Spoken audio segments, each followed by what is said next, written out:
My name is Matthew Walker. I am a professor of neuroscience and psychology at the University of California, Berkeley, and I am the author of the book, Why We Sleep.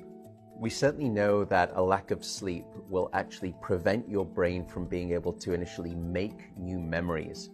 So it's almost as though without sleep, the memory inbox of the brain shuts down and you can't commit new experiences to memory. So those new incoming informational emails are just bounced and you end up feeling as though you're amnesic.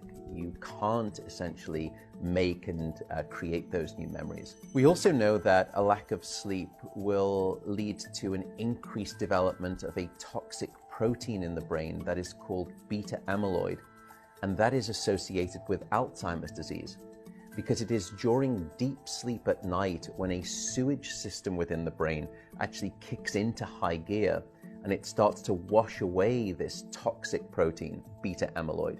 So if you're not getting enough sleep each and every night, more of that Alzheimer's related protein will build up.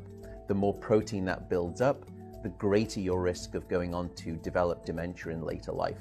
What are the effects of sleep deprivation on the body? Well, there are many different effects. Firstly, we know that sleep deprivation affects the reproductive system.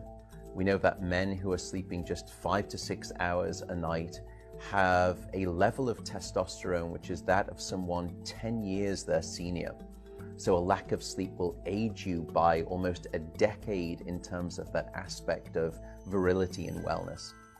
We also know that a lack of sleep impacts your immune system. So after just one night of 4 to 5 hours of sleep, there is a 70% reduction in critical anti-cancer fighting immune cells called natural killer cells. And that's the reason that we know that short sleep duration predicts your risk for developing numerous forms of cancer. And that list currently includes cancer of the bowel, cancer of the prostate, as well as cancer of the breast.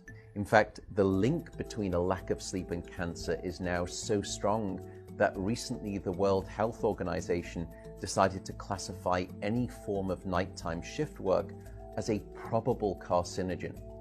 So in other words, jobs that may induce cancer because of a disruption of your sleep-wake rhythms. We also know that a lack of sleep impacts your cardiovascular system, because it is during deep sleep at night that you receive this most wonderful form of effectively blood pressure medication.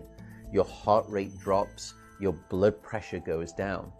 If you're not getting sufficient sleep, you're not getting that reboot of the cardiovascular system. So your blood pressure rises. You have, if you're getting 6 hours of sleep or less, a 200% increased risk of having a fatal heart attack or a stroke in your lifetime. There is a global experiment that is performed on 1.6 billion people twice a year, and it's called daylight savings time. And we know that in the spring, when we lose 1 hour of sleep, we see a subsequent 24% increase in heart attacks the following day. Another question perhaps is, what is the recycle rate of a human being? How long can we actually last without sleep before we start to see declines in your brain function or even impairments within your body? And the answer seems to be about 16 hours of wakefulness. Once you get past 16 hours of being awake, that's when we start to see mental deterioration and physiological deterioration in the body.